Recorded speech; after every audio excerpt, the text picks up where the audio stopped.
is Ken Bamberger. I'm a professor here at the law school and co-chair of the Helen Diller Institute here at the University of California, Berkeley. And I can't even fully express what an honor it is to be able to welcome to Berkeley Ambassador Daniel Shapiro.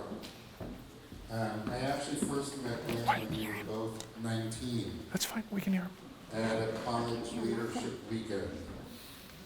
And I was struck then by a person who was smart and kind and thoughtful and engaged. And what a leader Dan has become.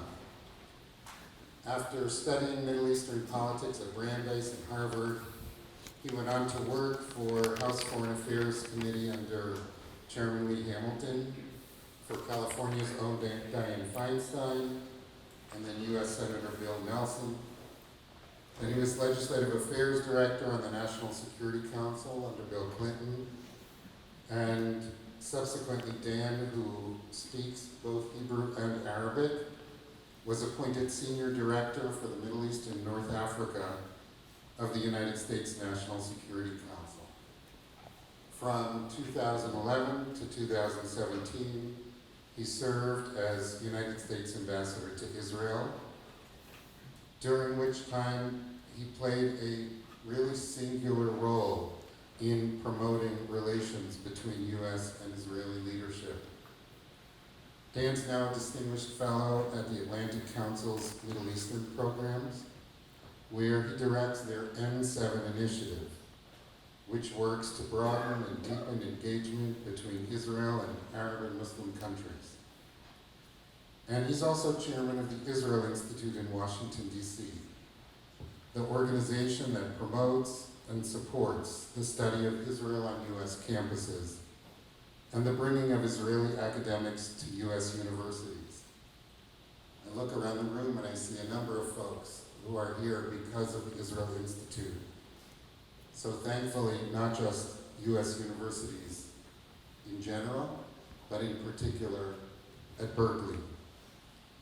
It's my pleasure to turn over the floor to my colleague, poli-sci Professor Ron Hassner, co-chair of the Diller Institute, and to welcome Ambassador Daniel Shapiro.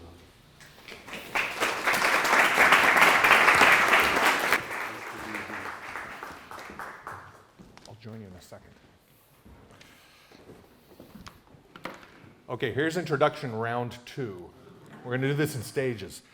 First of all, beyond my introductions here, I'd like to thank all of you for braving the weather, atmospheric river as we call it in California, drizzle as the rest of the world calls it, and joining us this evening. And I'd like to welcome you not just on behalf of myself and my colleague Ken Bamberger, but on behalf of the Helen Diller Institute for Jewish Law and Israel Studies.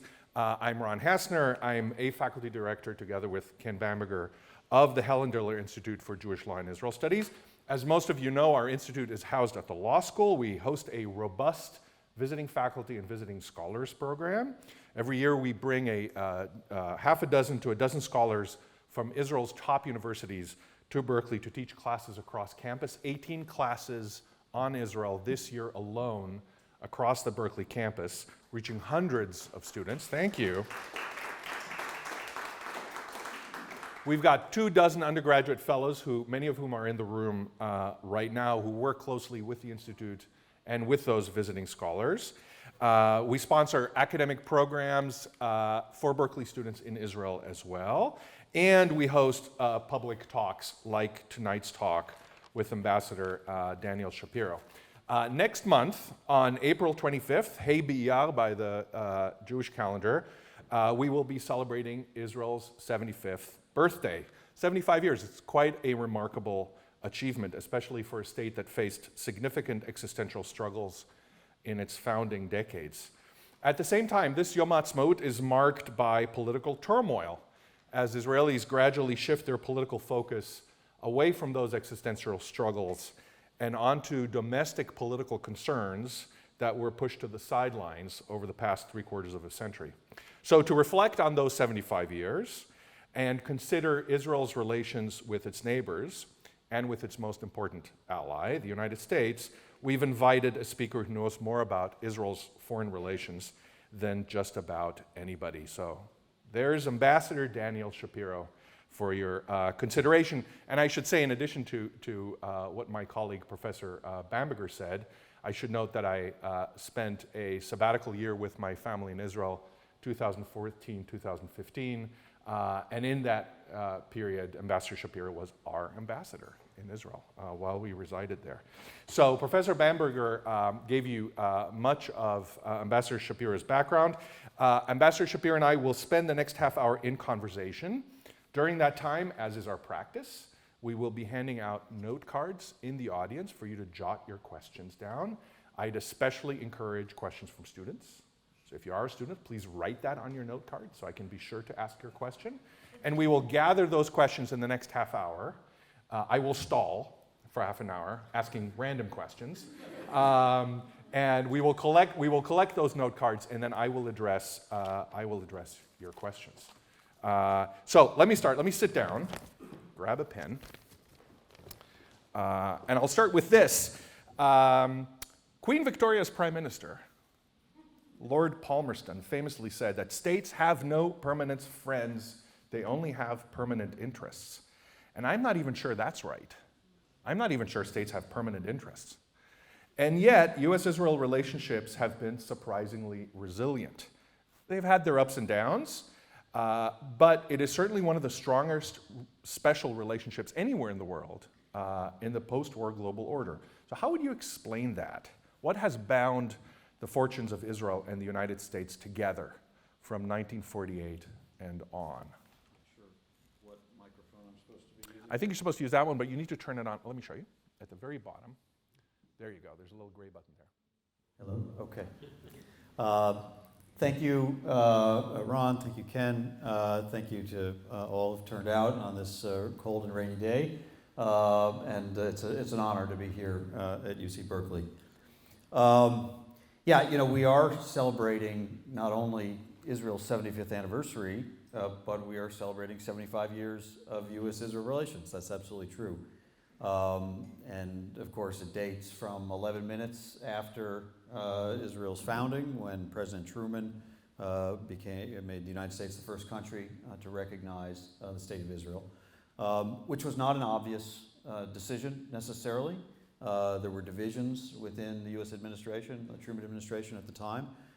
He had to overrule those who felt this would be compromising American relationships with Arab countries in the region, already emerging as energy suppliers, that it might fuel conflict to have an independent Jewish state emerge, but he did overrule it. He had other advisors, obviously, urging him to do so. Actually, the wonderful book I'm sure you're familiar with by Walter Russell Mead, which is really worth looking at, The Ark of a Covenant, describes how through really all of American history, there was kind of mostly among non-Jews in the United States, an identification with the aspiration of the Jewish people returning to the ancient homeland of the Jewish people from biblical times, and even in some cases defining that in statehood terms. So there was sort of a kind of a moral background, I think, to the idea of Jewish statehood, which then, of course, with the tragedy of the Holocaust, was driven with new urgency. But it was not always, or not initially even, that deep of a relationship. Israel's primary ally in those early years was France, the main supplier of much of its early weaponry, or it came from other countries in Europe. The United States viewed Israel, of course, as an important bulwark in Cold War competition terms against Soviet-aligned Arab states, to have at least one partner. This was also not automatic and obvious. David Ben-Gurion made important decisions to try to orient Israel that way, and had to do so over the objections of some in his own socialist milieu who really identified very much. Stalin's picture did hang on the walls of some kibbutz chadrei ochel. So this was also not obvious, but there were some important choices by leaders to at least establish that this was the camp Israel would find itself in and choose to be in, and that the United States, of course, had these Cold War interests. But it was really not for another half-quarter century until first under President Kennedy and then gradually through several additional presidents that the security partnership emerged. And then I think, deepening of this idea that beyond just the fact of a fellow democracy, a country with whom there was some common values, with whom there was some historic and religious and cultural identification, there was a country actually that could pull its own weight in addressing many of the same challenges that threaten U.S. interests, threaten Israel as well. This was really something that emerged more in the 80s, the 90s, early decades of this century. The idea that it really became a U.S. interest to have Israel be strong, secure, able to defend itself, able to address the challenges of terrorist organizations, of instability, of non-proliferation or proliferation of weapons of mass destruction, sometimes taking actions that the United States would not then have to take itself, sometimes sourcing intelligence that the United States could not collect itself. And by the time I was serving in government, that relationship had matured to the point of a really mutually beneficial partnership. When we signed in the last months of the Obama administration, a $38 billion 10-year military assistance agreement with Israel. On the margins, you could sometimes, not much in Congress, which had a lot of support for it, but on the margins of the American political debate, you could hear the question, why is this necessary? Israel's a wealthy country. Of course, if people are more sympathetic to the Palestinian cause, they may raise questions about it.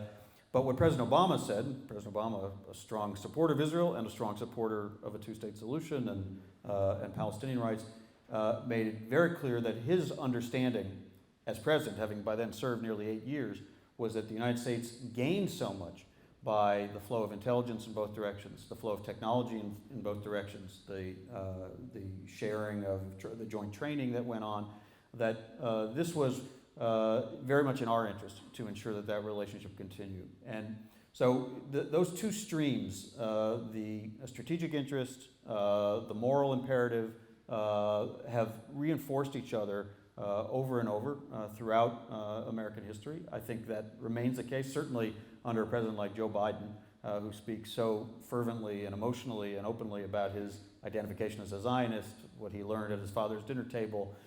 He has always said, in strategic terms, if we didn't have an Israel, we need to invent one for the way our interests benefit from it in the United States, but also he feels it in his kishkas, in the way we hear him speak. I don't see any divergence of those two streams anytime soon. Thank you. Could you tell us a little about the main strengths and weaknesses of the Obama administration's policies in the Middle East? What are your proudest achievements as ambassador, and what do you wish you and the administration could have accomplished, would have accomplished, that you failed to accomplish? So I was attracted to working with President Obama when he was first actually running for Senate and then elected to the Senate and then running for president, because our outlook on these issues was very similar. He had in an early phase of his political career, when it was not necessarily the most advantageous thing for him to do in the part of Chicago that he represented, established himself as a strong and really quite dedicated supporter of Israel's legitimacy and security, the U.S.-Israel relationship, that partnership. And he has also had been an open and strong and quite dedicated advocate for Palestinian rights, for a two-state solution, for the idea that this is the only way this conflict can end, very much in U.S. interest that it end, and that it end on terms that keep Israel Jewish and democratic and see that Palestinians achieve their legitimate rights of statehood. And that both sides had responsibilities, of course, to get to that outcome, and others did too. Arab states who at that time did not recognize Israel and held out a sequence that would only happen after a two-state solution was achieved. So I think these were the right approaches, and certainly in the 8 years, and the way I've just described, I won't repeat it, we took a already very strong and very vibrant and very beneficial to our interest partnership between Israel on security grounds and deepened it and strengthened it in really quite dramatic ways. And the best testimony to that came from Israeli generals and Israeli intelligence professionals who really felt that they had partnerships that had gone to a new level. But of course, it didn't mean we agreed on everything. And it certainly didn't mean we were successful on everything we tried to do. I was by the side of our first special envoy for Israeli-Palestinian. He tried some other tracks too, but mostly focused on that one. Negotiations, George Mitchell in the first term. And we were barely able to get Israelis and Palestinians to sit down and talk to one another or even talk to each other indirectly through us, much less achieve any agreements. George Mitchell, who had negotiated the Good Friday Accords in Northern Ireland, had an idea and a concept of how he could replicate that success in the Israeli-Palestinian context. Did not happen. I don't blame George Mitchell. I think the circumstances and the parties we were dealing with made that impossible. And of course, we tried again in the second term. Secretary of State Kerry took the lead. Through sheer force of personality, he dragged two parties who utterly mistrusted each other back to the table, got them to actually negotiate for about 9 months, and it then blew up rather spectacularly. It wasn't that surprising it did, but it did. And at the end, we were faced with a prolonged war in Gaza, 7 or 8 weeks of that summer of 2014, and nothing to show for those attempts at negotiations. One can't feel good about such outcomes. I don't. I also believe that while I have no doubt, there were mistakes made and things that could have been done better and differently, the playing field was such that leaders who totally mistrusted each other, societies that totally mistrusted each other, and therefore the leaders accurately reflected, violence continue in the form of terrorist attacks, missile attacks against Israelis, expansion of settlements that Palestinians viewed as sort of ending the situation, the possibility of a two-state solution on the ground, did not make for the possibility of success. So it was not successful. And I certainly have a lot of regret about that, or disappointment, I guess. That's the issue that brought me into public service, to try to end that conflict, and on the terms that I think many of us would recognize in a two-state solution. Our Iran negotiations were, of course, another source of very dramatic controversy. Maybe we'll get into it separately between the two governments. Here, I think, without getting into a rehash of all of that drama from 2014, 15, 16, President Obama was faced with a set of very bad options. How to keep Iran as far away from a nuclear weapon for as long as possible, not how to end the Iranian nuclear program. There is no way to do that.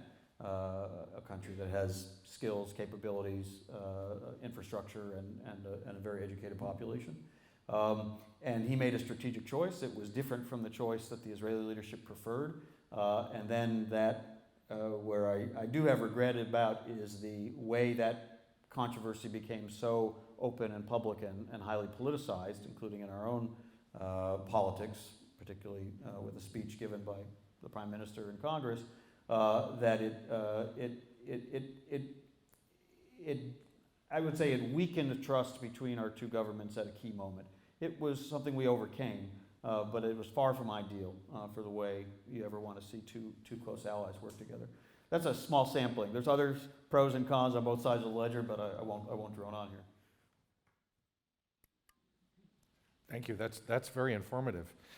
So let me ask a little more about Iran and Iran's nuclear program, because you recently served as senior advisor to Rob Malley on the U.S.-Iran negotiations under Biden. So I'd like to draw a little more information out from you about the original U.S.-Iran deal and where things stand now. It seemed to me at the time that John Kerry negotiated a pretty weak deal with Iran that didn't do much to delay Iran's program, even if the deal had been kept in place, which of course it hasn't. even had Trump not withdrawn from the treaty would have lapsed in about 7 years from today. So tell us about the JCPOA and why you think it was perhaps a deal worth standing by. And if you might, tell us about your views on the future of Iran's nuclear program. Well, I was not a party to the negotiations that produced the JCPOA. A team led by Secretary Kerry and several others were in Vienna conducting negotiations. I was on sort of the receiving end of the output of those negotiations. I could provide suggestions or inputs. This is what I'm hearing from Israelis. They had other channels to communicate that. But in the end, I was tasked with explaining an agreement that I was not present for the negotiation. So I was always very cautious about trying to second guess my colleagues and the outcomes of those negotiations. Sometimes in the final stages of any negotiation, choices are made, compromises are made, additional elements are added that one didn't intend to or want to, and even looking back, one say, well, if we could have had that back, we might have taken that back. Nevertheless, without getting into all those details, on the big picture, the deal did do what it was designed to do, which was buy time. But that's all it was designed to do. The problem, I think, emerged from the fact that there was a somewhat unrealistic expectation by Israeli leaders who were not also participants in those negotiations about what could be achieved in those negotiations, or even outside of the negotiations. If the United States had walked away from the table, would we have been able to sustain the unified sanctions regime that most of the world was applying to Iran? The answer is probably no. In the negotiating room, we were one of several parties, including Russia, China, obviously European partners as well. So we were not simply able to dictate terms to our satisfaction. So there was maybe a little unrealism from the Israeli perspective about what kind of deal could emerge. And on the American side, in American politics, when a White House achieves something, they tend to describe it as a very important achievement. That's how you sell something. That's how you make sure Congress backs it. That's how you make sure there's important public support for it. I tried to stay away from those descriptions of that deal in Israel as I was explaining it to Israelis, both in the government and the public, and to boil it back down to what I started with. It bought us some time, and that's all it did. But time is valuable. At that time, Iran sat 2 to 3 months from the ability to produce a nuclear weapon and had sufficient enriched uranium to do so. What the deal did was remove the enriched uranium from their possession and removed the centrifuges to enrich additional uranium from their possession and put in place a very intrusive inspection regime and pushed that possibility out a decade to a decade and a half. You're right, that would take us to about 2030, about 7 years from now. And the idea would have been to use that time to improve our own intelligence capabilities, to improve the military means, if necessary, if at the end of the deal Iran returned to trying to get back on that path, but also to work with our international partners to make clear that we intended to extend that time and that we would apply the various pressures we had, whether they were sanctions or whether they're military or covert means, to gain Iran's agreement to continue to extend that clock. President Trump's decision to withdraw from the agreement, I didn't decide to go on a sort of permanent campaign about it, but I do think it was a mistake because it gave up that time we had bought with no plan no plan B, essentially. And so in what happened after several months or a year or so after the U.S. withdrew from the agreement was Iran, no longer feeling obligated by its restrictions, started to enrich uranium, started to reinstall centrifuges, started to harass or make life much more difficult for inspectors. And of course that's continued into the Biden administration. And so now Iran is back actually even closer to a nuclear breakout than it was in 2015 before the deal was signed, and 7 years earlier than it would have been had we allowed the deal to run its course. So I do think that was a mistake, and I do think it has brought us to this point where Iran is essentially a nuclear threshold state. Today they possess enough enriched uranium and have enriched it to not full weapons grade, but much higher levels than was previously permitted. But enough that if they chose to get on a weaponization program, they could produce multiple nuclear weapons. Again, 7 years earlier than we would have been in that situation. Now, when President Biden came in, he, again, I think faced a couple of very poor options. One was to restore an agreement with all of the known weaknesses of it and all of the known time limitations of it, but say we'll get back into that. And because of even Iran's violations during the interim period, you couldn't even gain the full year breakout that the first deal was. You'd maybe get 6 months, 8 months, something in that range. But you'd at least have that for the next several years. That was one option.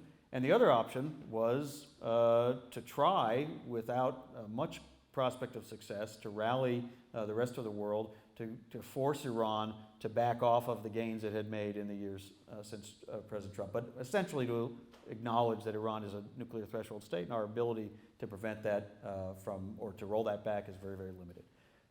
He chose a negotiator, Rob Malley, who was involved in the first deal, to try to lead those negotiations. Iran refused to even meet with him, and so for about a year, year and a half, those negotiations were conducted indirectly. During about 10 months of that period, until about a year ago, I was advising Rob Malley from Israel as a sort of an advisor on the Israeli discussion, or the discussion with the Israelis on this subject.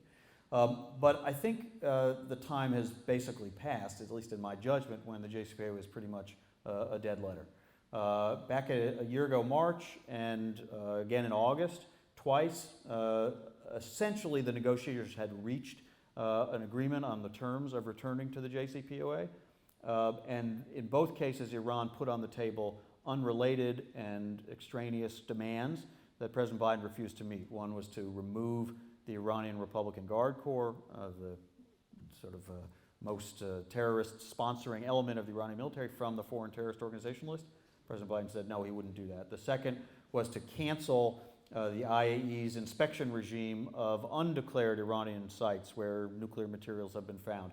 Unrelated to the JCPOA, President Biden refused to do that. So both times they had the option to go back into the deal. They chose not to by demanding things outside the deal. And then two things happened. The protests started in Iran. The women and girls and other citizens of Iran started to demonstrate against the brutality they live under, and the protests were met with a great deal of brutality. And Iran became a supplier of drones and other military equipment to Russia to use in Ukraine against Ukrainian civilians.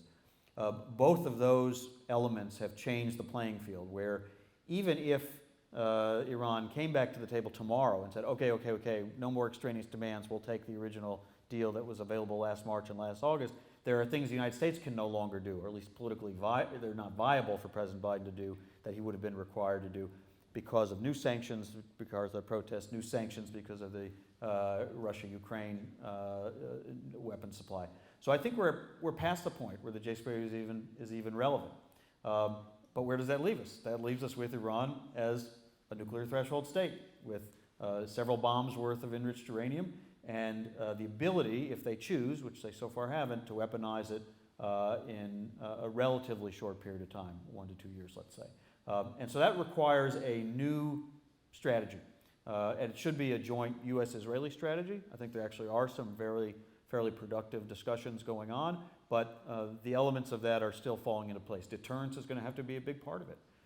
Iran needs to know that there are various lines that if they cross, they will pay a big price. Maybe a military price, it may be an economic price, maybe the snapback of sanctions by European governments that have so far chosen not to do that. But I think we're in a new era where the JCPOA, much as I thought it was the least bad option at the time, and it shouldn't have been canceled, is really past its sell-by date.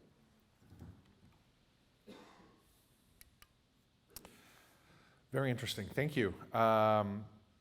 So 3 years ago, as you well know, Israel's ties with its neighbors took a great leap forward.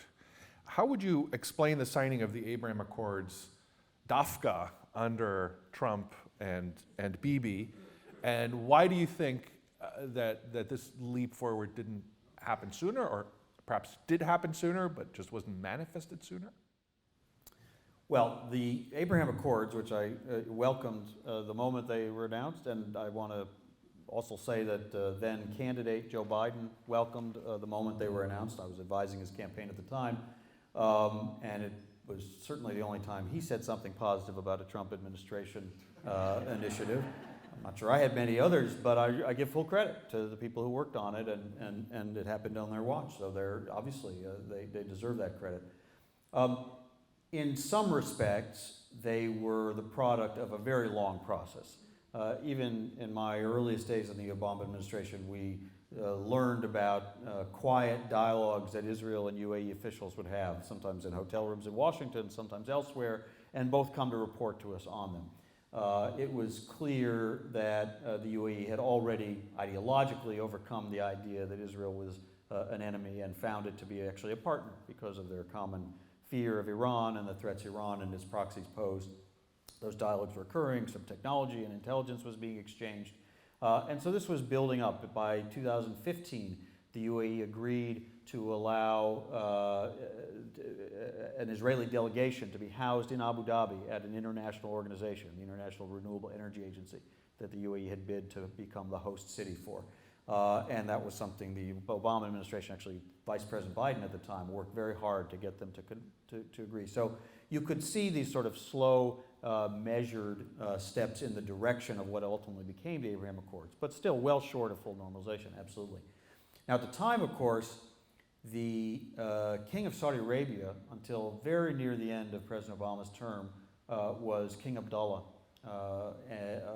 bin Abdulaziz. And King Abdullah, died in his 90s, was the author of the Arab Peace Initiative released in 2002, by which all Arab states assigned, except Egypt and Jordan, of course, signed on to the consensus position that the sequence should be first a two-state solution with the Palestinians and only then normalization, and that normalization could occur after a two-state solution.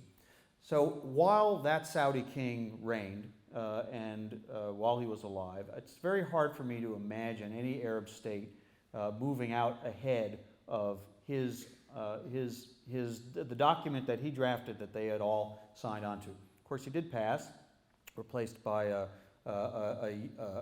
king who of similar generation, but very much the control of the kingdom passed to the Crown Prince Mohammed bin Salman, a younger figure, very brash, very iconoclastic, rather ruthless in various ways, but also somebody who was not bound on this issue or several other issues by the conventions and the conservative mores of the generation that his father and all previous Saudi kings had come from.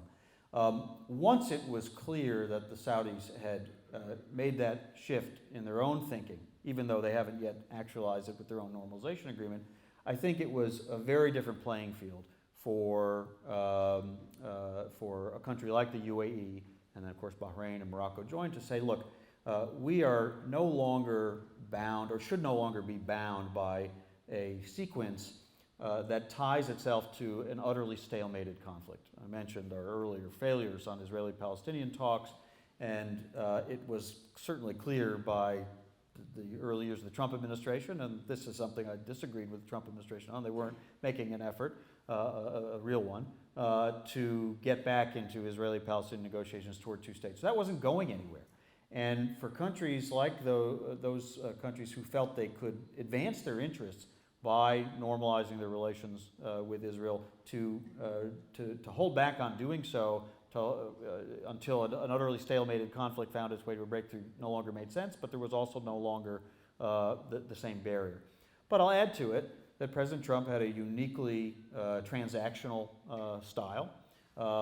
And it's always been true that American governments have helped build the context for, and some would say compensation for, Arab states taking these steps forward. Of course, Egypt gained a great deal of American assistance and sort of moved from the Soviet to the American camp when it signed the Camp David Accords. Jordan, of course, at the time of the peace treaty and many times subsequently, has been rewarded by strong American citizens. This is not a crazy notion, but President Trump had a particularly transactional version of this that he was willing to exercise. And the UAE first stepped forward to take advantage of it. They got an agreement to purchase the F-35 fighter aircraft, the most sophisticated American plane. They haven't actually done it, but they got the approval to do it. Morocco got something very valuable to them, the recognition of their sovereignty in Western Sahara, a disputed territory that Algeria and an indigenous population do not accept, but which they very much wanted the United States to recognize.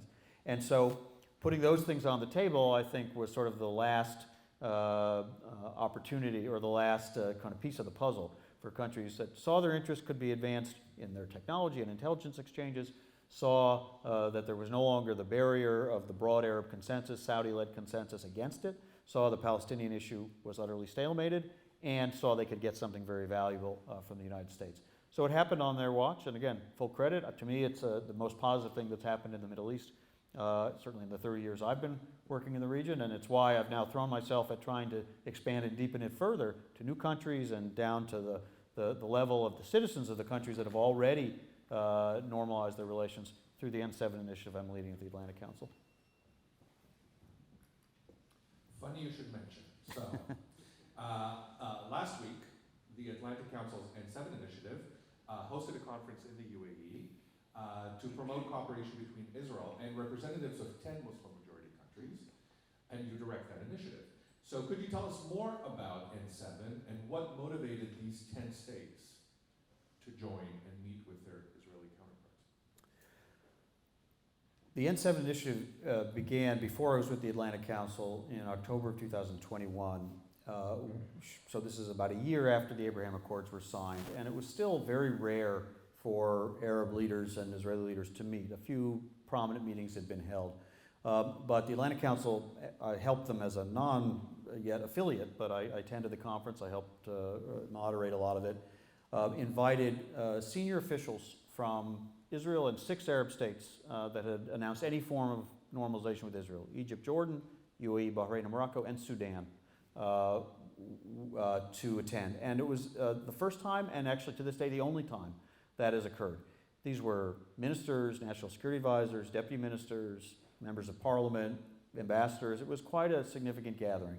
It was done very quietly, discreetly at a desert resort, but all of them agreed that what should follow was a whole series of such meetings by experts from their countries who could go deeper on specific issues they wanted to make progress on education, on agriculture, on water and health, and energy, and these kinds of areas of common interest. So the Atlantic Council took upon itself to set up an ongoing series of expert-level meetings, government experts but non-government experts, to really try to develop the kinds of projects and proposals that would make the citizens of those countries feel the benefit of the normalization agreements. The danger, of course, is that this remains an elite phenomenon.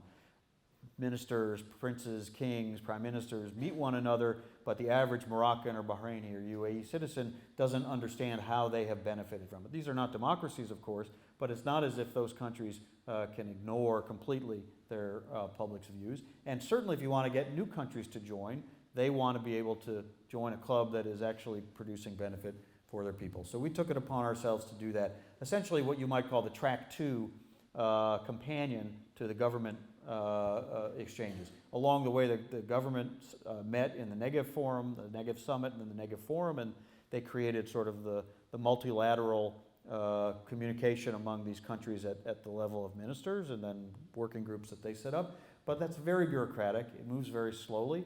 There's politics involved. And again, the idea of a think tank, a bipartisan Washington think tank, convening non-government experts, along with some government representatives as well, to really go deep and be very nimble about the kinds of projects that could make a real impact, seems to have appeal to all of those governments as well, even in periods of tension like the period we're in. We did a conference in Morocco in December on education and coexistence, brought together 50 educators from across the region, Israel and 8 Arab countries, came up with ideas about a university consortium, about online technical training programs, about joint travel that would deepen the exchange of narratives and help individuals on the people-to-people level meet one another. This one we did last week in Abu Dhabi was on agriculture and water and food security. And what was fascinating was many other initiatives, actually there's an interesting article in the Times of Israel today about this, many other current initiatives to bring Arabs and Israelis together have sort of slowed down, probably because of tensions between Israelis and Palestinians, or even the internal turmoil in Israel, and the Arab states taking a pause and saying they're not rolling anything back, but they're not sure how quickly to move forward. And yet, climate-driven challenges of making desert agriculture productive and dealing with water scarcity and dealing with food insecurity challenges, especially in light of the war in Ukraine, are essentially non-political. And they want to find common solutions. They want to find ways of getting Israeli technologies that have been successful in solving Israel's water scarcity problem applied and tailored to meet the challenges in other countries. They want to pool their knowledge and resources so that desert agriculture is successful across the region. They want to build multilateral conversations and infrastructures. At the moment, the bilateral relationships are all doing very well, even if they sometimes don't move as fast as they once were. But there still is not yet the emergence of a kind of a regional identity and a regional community, as we've seen in Europe with the European Union, or Southeast Asia with ASEAN. When countries decide to work together as a region, they can negotiate together as a region with other regions, they can negotiate free trade agreements among themselves, they can improve the flow of people and technology within them. One of the major ideas we talked about was a trade liberalization initiative to actually prevent the waste of food so that food gets where it's needed within these 7 countries. So there are some incredible opportunities here that don't require the governments to do all of the work. And at times when the governments find it hard to do the work for either bureaucratic or political reasons, we feel with private sector and NGO and academic experts meeting together, sponsored by, convened by a think tank, we can make a big contribution.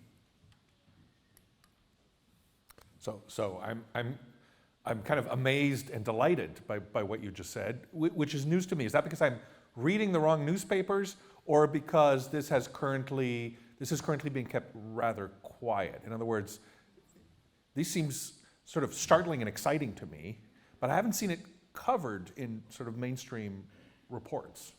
Well, so I mentioned this Times of Israel article, and what they point out is that this was one of the few such initiatives that has been able to go forward in recent weeks.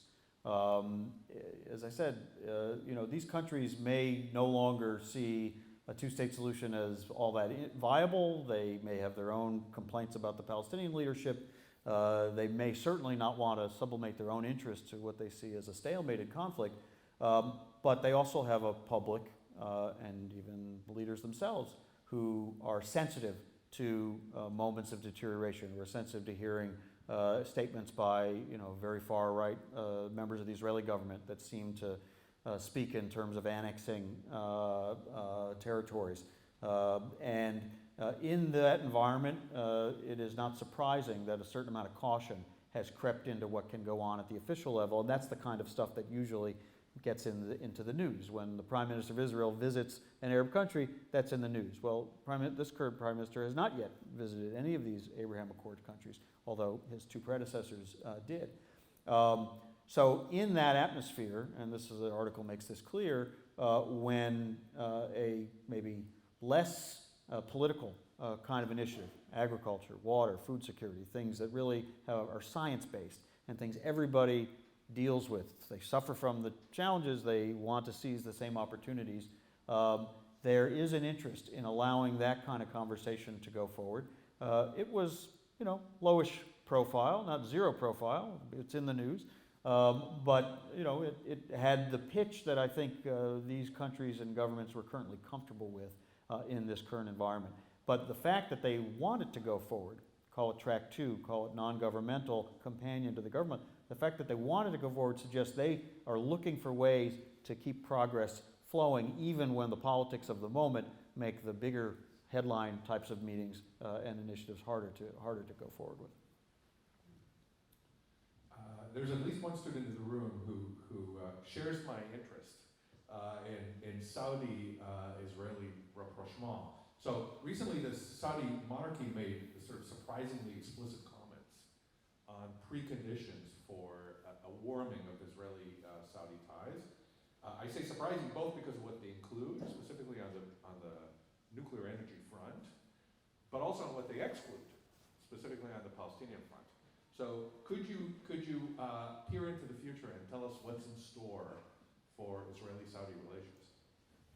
Well, Israeli-Saudi normalization would be transformative. We've talked already about Saudi Arabia's influence in the Arab and Muslim world, the custodian of the two holy shrines, and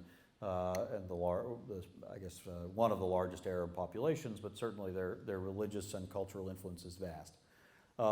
And the Saudi leadership has already shown openness to this. Israeli entrepreneurs are traveling to Saudi Arabia quite easily if they have non-Israeli passports, and doing business through third country cutouts. Israeli overflights have now been approved. This was something that President Biden was able to finalize on his visit to the region last summer, and then that was followed by overflights over Omani airspace. So now Israeli El Al and other flights to and from Israel can fly directly to the Far East much faster, saving 3 or 4 hours, so they don't have to go all the way around the Arabian Peninsula. The Crown Prince has said as much, quite publicly, that he sees Israel not as an enemy, but as an opportunity, and that he is open to eventual normalization. Now, depending then on who you listen to among the Saudi leaders, is the next question of what do they want in exchange for it. There are Saudi leaders, and not insignificant people, the foreign minister, other senior ministers in their government, who do say it's impossible to imagine Saudi-Israeli normalization until X happens on the Palestinian front. Well, what is X? That changes depending on who's talking. Some say until there's a two-state solution. Most say something less than that, until there's a path to a two-state solution, or until we know we won't face massive settlement expansion that would make a two-state solution impossible. There's a ladder. I think the odds of nothing being required of Israel on the Palestinian issue are low. But it is also true that the Saudi leadership, and certainly the Crown Prince himself, has made clear that what he is most interested in is what he'd get from the United States. And this was, I think, referencing the comments you saw. He would like the ability, with fewer restrictions and congressional oversight, to purchase more and more advanced U.S. weaponry. He would like greater certainty of U.S. security guarantees if Iran were to attack Saudi Arabia, or Saudi Arabia would be otherwise come under a security threat, something on par with NATO or major non-NATO ally status that would have more of an automaticity to the U.S. response. And he would like access to civil nuclear energy technology so that Saudi Arabia can prepare for the post-oil economy and the post-oil energy landscape by having its own nuclear energy program. And of course, that can only be done with very, very strict safeguards to make sure that the technology is used only for peaceful purposes. So that's a lot. That's a lot to put on the table, and it's a lot to put on, if you will, President Biden's shoulders to say the only thing holding back Saudi-Israeli normalization is a very long list and very high price that's demanded of the U.S. president, and which would be politically difficult to do with his own party, within Congress, and maybe with the American people. So I think we don't know until those negotiations really are fully undertaken. I think there is interest in the Biden administration to see if this can happen. I think it all connects to U.S.-Saudi relations as well. If the Saudis are demanding such things from the United States will have things to demand of the Saudis as well, such as assurance that Saudi Arabia will align its interests with the United States when it comes to core needs related to Russia and China, that Saudi Arabia not become a facilitator of a Chinese military presence in the Middle East, or that Saudi Arabia side with the United States when a core interest like preserving Ukraine's independence and territorial integrity is at stake with Russia. Those are things that the Saudis would have to make decisions on and decide whether they could compensate the United States, just as they are demanding things of the United States. And again, this is all with Israel sort of sitting on the sideline. Again, the idea that Israel just sits on the sideline and lets the Saudis and the U.S. fight this out doesn't sound quite right to me. I think eventually the Saudis would say, oh, and by the way, we can't do this and be embarrassed that the next day the West Bank is annexed, or that the opportunity for ever in some future leadership constellation negotiations resume on two states is completely off the table. They would look for something from Israel on that. And by the way, the United States might look for something from Israel on that. And Israel, by the way, would also have things they would want from the United States. One of the weird things about these new relationships is that while Israel is forming this great deal of warmth with its new Arab neighbors, very much to be welcomed, it also has to live with the uncertainty of the Middle East. Well, what if the country today it's friends with, tomorrow there's a change of regime, and the new leadership doesn't feel the same way? And in the interim, that leadership, the previous leadership, the friendly one, got access to American technology, which suddenly is in the hands of a less friendly. That happened in Iran before the revolution. So Israel would probably say, as it did when it signed with the UAE, yes, we're delighted to have this new friendship, and we even don't object to the UAE, maybe in the next case Saudi Arabia, acquiring certain military technologies. By the way, we're going to need something to compensate ourselves so that if ever those technologies fell into the wrong hands, we'd be able to defend ourselves from them. That comes back to the United States, and even in the U.S.-Israel context, there's mutuality in the types of things we ask of each other.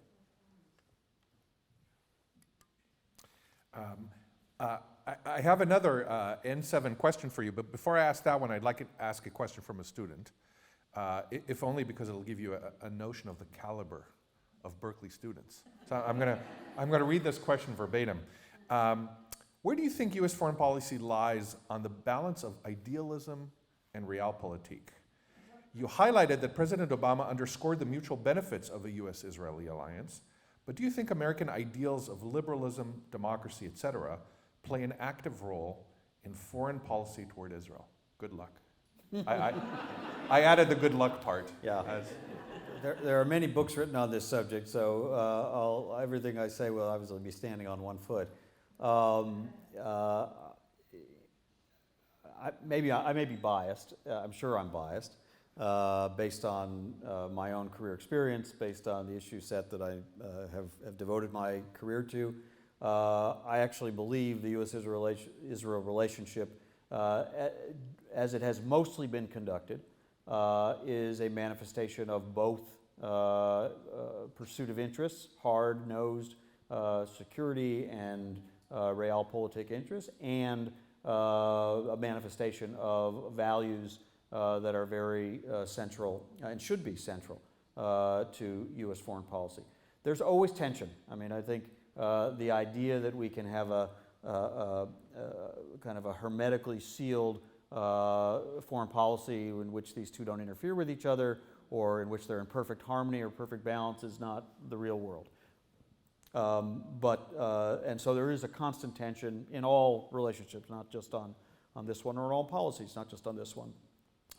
As I stated in our opening discussion, my judgment is that over the 75 years of this relationship, the United States, any U.S. president would, and this has been true across very different presidencies from both parties, and with wide support from both parties in Congress, would see that U.S. interests have been very significantly advanced by having a partner with whom we share democracy, with whom we share interests, with whom we share enemies, with whom we now share intelligence technology, a partner that can carry a lot of its own weight and therefore some of our weight in dealing with all of these challenges.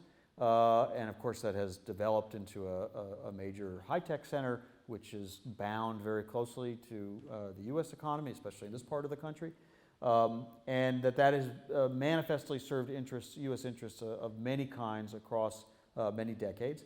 And at the same time, I think it's hard for me to imagine a president who would not have also said that there is something correct, something moral, something just, something that is very much speaks to American values, about supporting the Jewish people having a homeland or a state in their historic homeland after the centuries of statelessness and all the suffering that led to, and culminating in the Holocaust, and that it's the right thing as well as the strategic thing to do.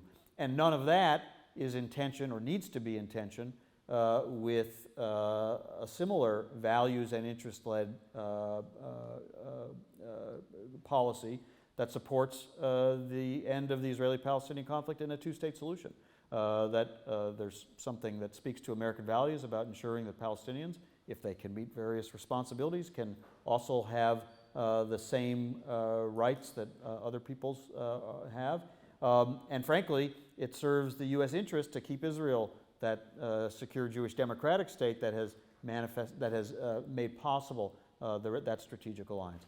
So I believe there's tension. I believe, on given policy issues, you have to tack back and forth at times. You want both to be very present at all times.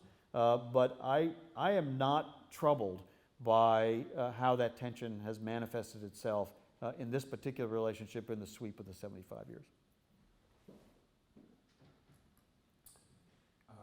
The N7 includes the Abraham Accord signatories, but also some countries that have escaped public attention, like Indonesia, the world's largest Muslim majority country. Do you see a potential for a warming of Indonesian attitudes towards Israel? And what might the outstanding issues be between those two very remote countries? We don't consider N7 to be one of the 7, although we have invited and they have at some times attended Indonesian participants, not government, non-government participants. There were Indonesian participants at this most recent conference who are interested in Israeli water technology, who, of course, is Indonesia, a very large country, the largest Muslim country, and a very large population generally, and of course, an archipelago of islands, certainly would benefit from Israeli desalination technology, Israeli water conservation, water recycling, and certain agriculture techniques in certain regions and of their country. This is not I think a relationship that is, there's no tension. Indonesia has never participated in a war against Israel, even indirectly. Israeli tourists do travel to Indonesia. There is some limited trade already, and there are exchanges of different kinds at conferences and the like.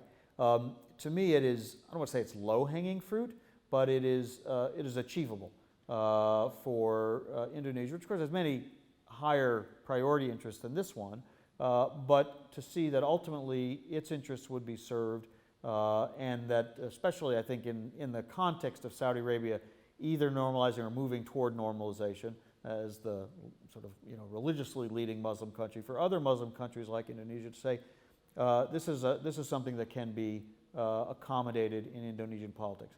But again, it's not without controversy. There are opponents to it in Indonesia. There are people who raise the Palestinian issue and say, first, that should be dealt with, and only then should we consider having an embassy in Israel or an Israeli embassy in Jakarta. But when one speaks to Indonesians, and I'm not an expert in Indonesia, but the Indonesians I have spoken to about this come at it in a fairly practical point of view, not particularly ideological, not even particularly religious, that there will come a time and there will come a place when they will be ready to do this. They're doing it in low-grade measures by coming to conferences like ours and doing some tourism and trade and exchanges. I believe this is going to happen. It's only a question of timing and circumstance. Great. Since you mentioned the Palestinian issue, which is on the minds of many in the audience, I'd like to ask 2 sample questions. The one, a question from a student about the solutions you see for the Israeli-Palestinian issue and the odds for peace. And more specifically, whether you think the United States should take any particular steps to shore up the Palestinian Authority. Look, the odds of a negotiated two-state solution to end this conflict happening anytime in the near term are low, and they're very low. And by day, they appear to be getting lower. I don't think we should always overread events of the moment, and bad events are not always indicative of the full trend, but overall the trend is bad, and it's been bad for some time. So I don't want to pretend otherwise. And again, I say it with the maximum amount of regret, because it's the issue that brought me into public service and the issue I still feel is one of the most important for Israel's future, for the U.S.-Israel relationship, for obviously for Palestinians and for the region as a whole, still extremely important to resolve. At the same time, I think we should avoid the despairing conclusion that it's completely off the table. Things that seem impossible can actually become possible very quickly when leaders make political decisions that enable that. Now, who are those leaders? Well, they're not probably the current leaders. But then again, things change. When Menachem Begin was elected to be Israeli Prime Minister in 1977, he was considered the hardest of hardliners, at least in the Israeli context. He opposed a withdrawal from Sinai. He said he would retire to a settlement in the Sinai. He was not someone one would have expected to be the prime minister to sign a peace treaty with Egypt. Anwar Sadat was enemy number one in Israel and seen as correctly, the Egyptian Arab leader who had led armies against Israel to try to destroy Israel, drive the Jews into the sea. He was not exactly considered a candidate to make that agreement. And certainly the two of them together didn't look like the pairing that you would expect. That was summer of 1977. It was November of 1977, less than 6 months later, that Sadat made his historic trip to Jerusalem and was greeted in the fashion of peacemaking by Menachem Begin. What happened? These two leaders obviously recalculated their interests. They did some private, secret diplomacy to test things. They took some risks, real risks, political risks, and maybe even physical risks. Sadat, of course, cost him his life. They built some trust. It wasn't perfect trust, but enough to continue a process and each one support the other as they took additional steps and risks. They had the essential support of an American president, Jimmy Carter, to shepherd them on this journey and then, of course, provide the various compensation at the end. And so from 1977 until the Camp David Accords were signed was about 18 months. In historical terms, that's nothing. And it was the farthest thing from anybody's mind that would have been possible in 1977.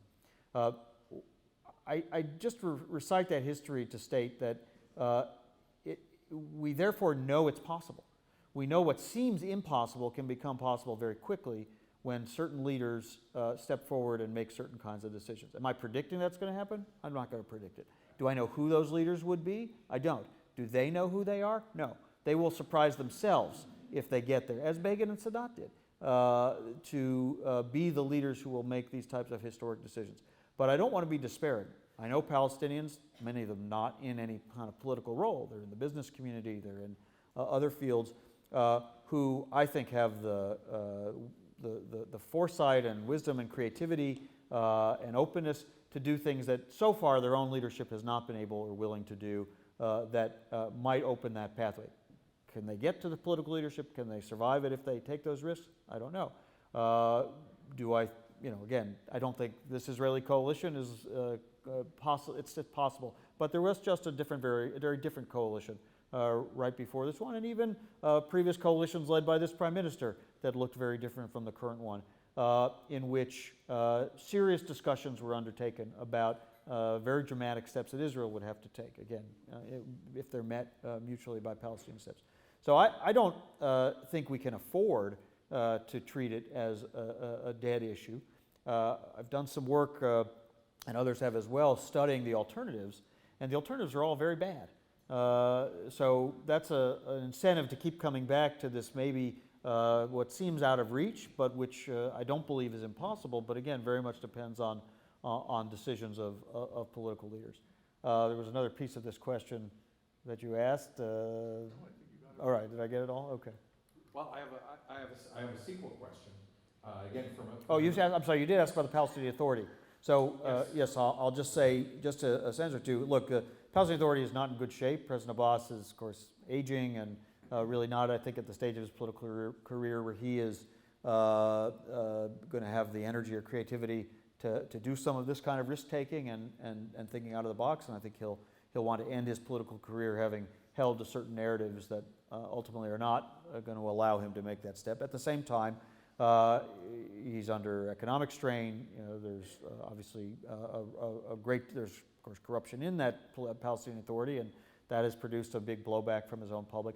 And with all of that said, the Palestinian Authority security forces continue to be an important component of sustaining some degree of stability in the West Bank. It's not been a very good period. We all know that. The higher death toll on both the Israeli and the Palestinian side recently, and Israeli actions that are taken in areas that are supposed to be under Palestinian control because they don't see the Palestinian Authority taking it. It's actually precisely under those circumstances that there's value, as the Biden administration at these meetings in Aqaba and Sharm el-Sheikh has been trying to orchestrate, in helping build that Palestinian Authority and the security forces that have cooperated with Israel for many years back up into a force that can do its own policing and deal with the terrorist organizations that are trying to operate and do operate in the West Bank, so that you have less direct friction between Israelis and Palestinians. So again, these are partial measures. These are sometimes buying time measures. But again, buying time, as I said, in different contexts is important, if only to get to the point where there are new leaders who can take a fresh look without having hit kind of the abyss that everybody's afraid could happen, you know, even in the next weeks ahead. So I've got some questions about obstacles to Israeli-Palestinian peace, both from the Palestinian side and the Israeli side. So from the Palestinian side, to what extent do you consider both the Palestinian demand for a right of return and the role of UNRWA sort of in its effort to resettle refugees as problematic barriers to the resolution of the conflict? It is a barrier to the resolution of the conflict. It's perfectly understandable why this issue of refugee status and feeling of dispossession and longing for places that Palestinians lived prior to the establishment of the State of Israel has been compelling as a narrative for the Palestinian people. It is also true that that narrative has been used as a way, I think, A, to keep people focused on an unrealistic goal, and B, perhaps in certain periods and by certain leaders as a way to actually prevent the possibility of an agreement from being reached. And I think it has done a great disservice to the Palestinian people. What a Palestinian leader will have to do, and I don't believe President Abbas is going to be this leader, is tell a terribly painful but hard truth to their people, that at the end of the day they will have a state, again, if all the other pieces fall into place, and they will live their national life and exercise sovereignty, perhaps with some limits around military capabilities and so forth. But the price of doing that is to give up a dream and give up a narrative that they've nurtured all these years. Again, a narrative which I understand, but which I think has been a barrier. So I don't think he's going to be that leader. I don't know who that leader is, but I do think that's going to be necessary. UNRWA is maybe a symptom of this, because since Palestinians have generally not been absorbed or resettled out of refugee camps, somebody's got to take care of this population. And so while I've had my criticisms of UNRWA and some of the programs or some of the things that sometimes have gone on in their schools, overall, somebody has to pay for the health and the education of these populations, of course, including very large percentages of children who are obviously blameless. They were born into this situation. When critics have said, well, the United States should withdraw funding from UNRWA until X or Y or Z reforms are put in place, or until the right of return is sort of written off into history, or until there's some resettlement plan for Palestinians, generally it has not included an alternative mechanism to actually meet the needs of this very destitute population. At least in the West Bank case, if nobody else meets their needs, Israel will have to meet their needs. So, all of this needs to be dealt with, I think, very comprehensively, and to just pick out that one element and say, well, there are problems with it, and there are problems with it, and therefore we should cancel it, is not a very realistic means of dealing with the problem. must be supported.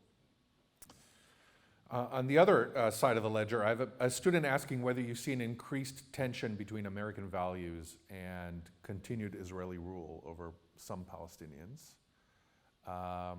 and whether you see this Israeli-Palestinian tension increasingly leading to Israel being a partisan issue in American politics, where before there was bipartisan support for Israel, you see a sort of gradual drifting away, especially from the American left. I think if Israeli governments take the position that there is no prospect and no interest and no effort to sustain any pathway to eventually returning to negotiations and eventually a separation in two states, yes, it will cost Israel some support in parts of American society. I think the polling I've looked at suggests that it is still very much a widely held view in the United States, including among Democrats, including among progressives, maybe not quite to the same numbers as in some other groups, but still very broad, that Israel's legitimacy and its existence and its security and its partnership with the United States are all valuable and all worthy of support. And sometimes the question is asked, and I think it's the wrong question, do you support Israel or do you support the Palestinians? Because most Americans, at least in the communities you're, I think, referencing, see themselves as supporters of both. This is how I see myself. A supporter of all of those things about Israel, and that's not going to change. And also a supporter of seeing Palestinians, who will have responsibilities of their own to meet, we've touched on a couple of them, to eventually be able to live their life and their national life in a state of their own. And those shouldn't be incompatible with one another. Obviously, when one or the other, Israeli leaders or Palestinian leaders, say and do things that point in a different direction entirely, toward annexation, toward maximal territorial demands by one or the other, it will cost them. It will cost them support in some part of American society. But to me, it's not.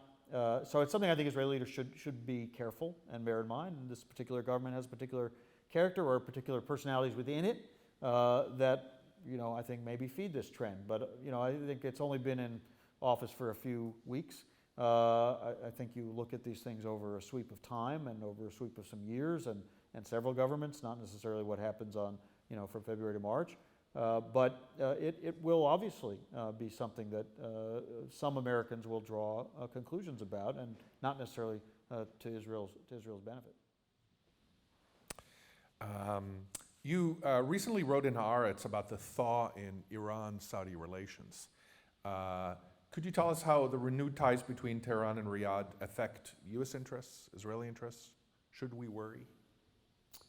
The U.S., this administration anyway, had already been supporting Saudi-Iranian discussions to try to de-escalate tensions between them. Those tensions, of course, are historic. They're geopolitical, they're ideological, they're religious. There are many different layers to it. And certainly under the current Iranian regime, which has really been very aggressive around the region, not only towards Saudi Arabia, to try to advance its ideology, to try to strengthen its allies, many of them terrorist proxies, some of them in Yemen, who have attacked Saudi Arabia, quite viciously, and fueled a civil war in Yemen, in which, of course, the Yemeni people have suffered terribly. So in looking for ways to reduce some of that tension and the pain and the suffering and the security challenges it has caused, the Biden administration was very supportive of previous Saudi-Iranian discussions. Some took place in Iraq, some took place in Oman. The Saudis kept the U.S. informed about them. And to the extent that that's the output of this agreement that was just recently signed, that's something that, at least for this administration, sort of welcomes. Now, Israel may feel differently about it because Israel would like to strengthen the notion of a unified Israeli-Arab camp together challenging Iran, dealing with Iranian threats. And so this notion of rapprochement between Arab states, not only the Saudis, by the way, the UAE, Israel's best friend in the Arab world, has done the same thing, even before Saudi Arabia did, returning ambassadors and trying to lower tensions doesn't quite comport with the Israeli view. But I think that view is not, it doesn't take fully into account how these Arab states view their challenge of living across the Gulf from this very large and historically very challenging neighbor. And they want to live in that neighborhood together. They don't necessarily need to be friends, but they would like to not be in a hostile, overtly hostile relationship where they can avoid it. For the U.S. side, the more challenging part was that it was signed in Beijing, and that it seemed to signal the idea of Chinese entry into diplomacy in the region, influence in the region, taking on a greater leadership role in the region that has historically largely been the American role. Now, of course, the Chinese could do that in a way the U.S. couldn't, because we don't have the relationship with Iran to host them and to have them, a sponsor an agreement between them and Saudi Arabia. So they were something they could do that we couldn't do. But the outcome wasn't necessarily negative. But the question is, what does it mean about Chinese influence going forward? Look, the United States and China are competing all over the world. It's not just in Asia. It's in Africa. It's in parts of Europe. It's in Latin America, and it's in the Middle East. There's nothing imminent about Chinese military presence in the region that rivals the U.S. military presence. But look, all of the last three administrations, Obama, Trump, and Biden, very different administrations, have all in different ways reflected the American people's, I think, near consensus view that after the Afghanistan and Iraq wars, we're not looking for new deep military entanglements in the Middle East. Doesn't mean we're leaving, but we're not looking to get pulled further in. And so that may reinforce the notion among some in the region, and maybe even whet the Chinese appetite that there's space for them to become more influential. But the last point I made in that piece was that I think there's some risk here for the Chinese as well, because Iranians are not changing their ideology. They're not changing their strategy. They may see a tactical benefit for a period of time to de-escalate with the Saudis, but they're going to get back to this business as they've been in for 40 plus years of supporting Hezbollah, of supporting Shia militia in Iraq, of supporting the Shia Houthi in Yemen. This is what they do. This is what they believe in. They genuinely believe in their ideology. And so they've also had de-escalation agreements with the Saudis before that have broken down. And this one will break down too, inevitably. And when it does, the Chinese will be somewhat exposed as having no answer to that. No real leverage they can apply against Iran to get them to stop. No real ability to help Saudi Arabia deal with the security challenge that presents. And in a way, that may push the Saudis back into the U.S. Fold, because we have been and will continue to be their main security partner. So it was jarring a little bit to see that agreement signed in Beijing, but it was nothing to jump off a bridge over. Good. Yes. Let's not jump off any bridges. So since you brought up the topic, it is today the 20th anniversary of the U.S. Invasion of Iraq, an intervention that many Americans now characterize as a gross mistake, probably because they don't remember who Saddam Hussein was. The U.S. has since left both Iraq and Afghanistan. Its efforts to stem the crises in Syria and Yemen have been minimal. Its effects on the Israeli-Palestinian peace process have been minimal. So some might argue that U.S. presence in the Middle East, perhaps interest in the Middle East, is weakening. Would you like to make a strong argument against that? And what would you say to those who fear a greater role in the Middle East for China and Russia? Well, again, I said a moment ago, 3 consecutive administrations of very different character have all indicated something that I think is a widely held view of the American people. That while we have interests in the Middle East, and we have partners, and we should live up to those obligations to those in those partnerships, and it's in our interest to do so, we don't want to get pulled back into what we were in for 2 decades, a better part of 2 decades. And that's perfectly understandable. And in the meantime, other priorities have presented themselves. If you look at how President Biden, Secretary of State Blinken, other senior officials spend their time, it's mostly on other parts of the world when it comes to foreign policy. It's on China, obviously, and the global competition with China. It was even before the war in Ukraine on revitalizing the NATO alliance and some competition with Russia. And then obviously Ukraine becomes the most important priority of all. It's on the climate crisis. It's on other crises of corruption and things of that sort. And so the Middle East gets less of their attention. It does.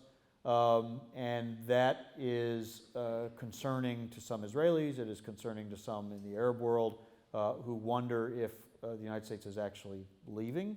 And therefore, that may encourage them, at least some of our Arab partners, to test how their relationships with China and Russia can evolve, and in ways that are actually in tension with our interests. I mentioned what we would expect from Saudi Arabia if Saudi Arabia sought certain new commitments from us in the context of normalization with Israel. Everything we would want from them relates to China and Russia. The UAE there was a facility, it's been reported, I'm not revealing anything here, that was being built that looked an awful lot like a Chinese military base. If the UAE wants the kind of relationship with us where they'll have the F-35 and they'll have a NATO or NATO-like security partnership, that's probably not something that they're going to be able to pursue. But they're exploring these in part out of fear or concern that the U.S. is not in it for the long haul. I think President Biden has tried to balance this pretty well. While he doesn't spend as much time on it, he did make a very important trip there last summer. There's been no significant diminishment of U.S. military presence, even across those three administrations. There has been, in fact, the building up of a capability to create the ability to have a military option to deal with an Iranian nuclear weapon, if ever needed, as a last resort. There's also been, actually very importantly, since the Abraham Accords were signed, the attempt, U.S.-led, to stitch our partners into the region, Israel and our Arab partners, all under the umbrella of U.S. Central Command, CENTCOM, into a cohesive group that will train together, that will share intelligence and technology, that will link their air defense systems so that they're stronger than the sum of their parts. This is something only the U.S. can do and is doing. And is very active in the head of our Central Command, General Kurilla, is traveling the region constantly to try to strengthen those relationships. So I think it's an exaggerated fear about U.S. withdrawal, but it's something that we have to be aware of and reinforce what we are willing to do and what we're not willing to do. But that's, again, some of this is the bitter fruit of the Iraq War. And even the length of the Afghanistan war. I was certainly a strong supporter of going to Afghanistan at the time in 2001 after 9/11. It was absolutely necessary. And of course, President Biden took criticism about the way the withdrawal was handled at the very end. But one has to ask the question, how long could we stay? There were young soldiers and Marines dying in Afghanistan who were not born on 9/11. How long could we stay? And there are, of course, many very serious questions about the decision to go into war in Iraq. And it is true, Saddam Hussein was a terrible butcher and certainly met the end he deserved, but it cost an enormous amount of American life and blood and treasure. So, there are only so many of those types of engagements that I think the American people can live with. There are times when they're called for. But as much as we can, this is one of the advantages of the Abraham Accords, as much as we can help support the emergence of this cohesive coalition that actually attends to its own needs, that actually makes themselves together with our help and support stronger than the sum of their parts, the less we need to always be the tip of that spear. And I think that's a realistic recipe for a sustainable U.S. commitment to the Middle East. If the idea is that we will always come rushing in with the force we did in Iraq and Afghanistan, that is not sustainable and not realistic. So it has to be built around supporting the countries to take the leadership on their own with us in strong support role. Thank you. Wonderful. We've talked for almost an hour and a half, which is a marathon, and thank you for enduring it. So I'll ask one last question, and it's the question that about half of this pack deals with. I'll paraphrase the question as, yeah, so maybe he's the U.S. ambassador, but I want to hear about the Israeli Supreme Court, which obviously is not the area he deals in, but let's talk about that. So let's talk about that. Remarkably, you didn't leave Israel when your term as ambassador ended. You stayed with your family in Israel. You've lived there now for the past 6 years with your family. So you've had a close-up look on the political crisis in Israel. Do you think the U.S. has a role to play in that crisis? Do you think the U.S. might pressure the Israeli government or draw red lines that say, if you cross this line,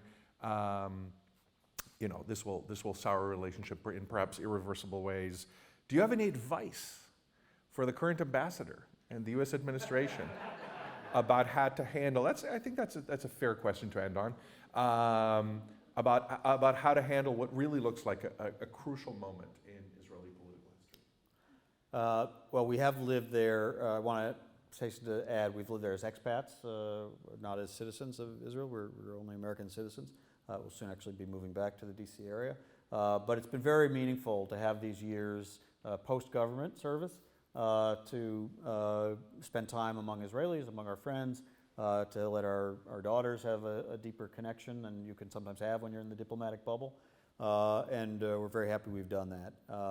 And it's therefore very painful, especially as we prepare to leave, to see the country really riven by this dispute. And I don't want to say it came out of nowhere, because it reflects some long-standing tensions between different parts of Israeli society, and there are some even deeper things underneath the debate about the judicial system that are at play here.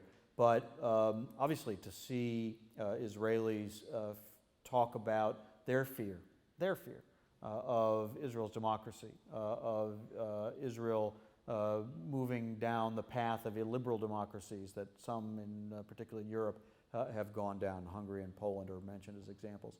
To see those who are not protesting, but who feel that there's a justification for this legislation, feel that it's intended to correct what they see as long-standing injustices and long-standing discrimination against their communities. That's obviously painful, and it's painful for Israelis, no matter what side they're on. I think that I'll withhold my advice to my friends and colleagues in the administration. I do talk to them frequently. But I would say this. I mean, one of the important principles about this is that only Israelis are going to make this decision. The Israeli leaders, the Israeli government, the Knesset, and the people. And of course, it's being debated vigorously. And you can say it's being debated in the Knesset, and it is, and it's being debated in the streets. And both are elements of what has always been and remains, at least until now, a vigorous and vibrant Israeli democracy. And I think, first of all, we should respect that and understand who's going to make the decision. But I think it's fair for the United States, which has deep interests in sustaining that values-based bond of two democracies, that has enabled the security partnership to reinforce certain principles. And I think what President Biden and Secretary of State Blinken have done, they haven't said, do this, don't do that, cancel that bill, pass that bill, this is what's the red line if you have these members on this committee to appoint judges, or these powers of the Supreme Court or not. They've said there are basic principles that are common to our democracies and that are common to the United States and all of its democratic partners, of separation of powers, of checks and balances, of seeking consensus when doing broad changes, not moving too quickly so that there's no ability to achieve that consensus, and that those are important principles. Obviously, you'll make judgments only with the passage of time and with the maybe passage or not passage of legislation about what the outcome is. But when very prominent Israelis, many of them senior officials in the military, the police, and the courts, and in the banks and the economy, who many of them appointed by Prime Minister Netanyahu, by the way, say that they raise these concerns. We as Israel's friend, and a friend that counts on this alliance of values-based alliance of two democracies, We can't afford to not listen to that. Again, with all the humility about who's going to make this decision. President Herzog, of course, has tried to put himself forward as the role that maybe he uniquely can play in the Israeli system to try to find that consensus. There's, even among many of the people protesting, there are quite a number who say there's a case to be made for a rebalancing of the relative roles of the institutions and the branches of government. Of course, they have a different system than ours. They don't have a constitution. They don't have really 3 branches. They really have 2 branches. They have one house of parliament, one unicameral legislature. They don't have a federal system. So there are things we have that they don't have. And of course, our system also has shown a lot of its weak points in recent years. We should also be modest about that. But what President Herzog is trying to do is find that band of balance and rebalance that 70-75% of the public can accept. That seems to be not what's currently been proposed, but it may not be that difficult, at least conceptually, at least intellectually, to find a version of this that addresses some of the very legitimate concerns those who support the reforms have raised, and also don't overbalance to the point where you really have a concentration of power in one branch of government with no check and balance at all. Something that really would put at risk that notion of a liberal democracy. So I think the Biden administration has handled this sensitively. They've made very clear that they're concerned and that they're watching. There are obviously conversations that we don't know about that aren't reported publicly, but just those that have been reported publicly have resonated in Israel. And people understand that the United States, and not just the United States, a broader community of democratic nations, is paying attention. And in the end, Israelis will make this decision. But as they make these decisions, it's one of the things they should bear in mind is, how will that position them with the community of democracies Israel has always rightfully and wanted to be a part of. Ambassador Shapiro, we have talked about everything. There's nothing left to be talked about. There are. We didn't talk about normalization and the Palestinian issue, but we'll talk about that next time I'm here. Yeah, and the war in Ukraine and space exploration also. I thank you all in the room for joining us.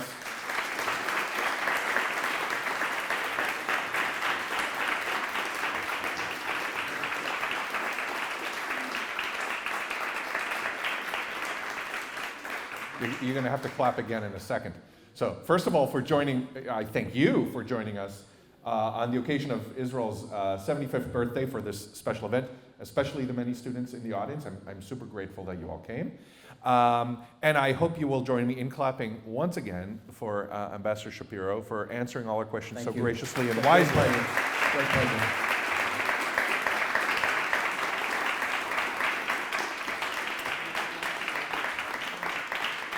I hope to see you at future events hosted by the Helen Diller Institute for Jewish Law and Israel Studies. And thank you all for your support of the Institute.